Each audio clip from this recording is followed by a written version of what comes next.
वक्फ तरमीमी bill 2024 अगर कानून बन जाता है तो इससे मुल्क में समाजी इस्तेहकाम पैदा होगा।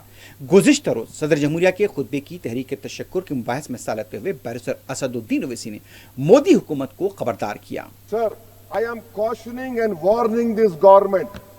I am cautioning and warning this government. If you bring and make a Waqf law in the present form, which will be violation of Article 25, 26 and 14, it will lead to social instability in this country. It has been rejected by the entire Muslim community.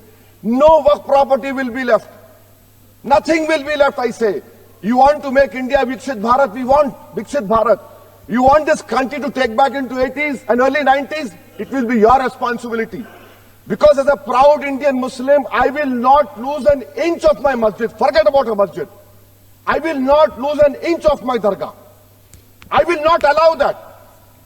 We will no more say and come and give a diplomatic talk over here. This is the house which I have to stand up and say honestly that my community, which you are proud Indians, it is my property, not given by anyone. You cannot snatch it away from me. Waqf is a form of a worship for me.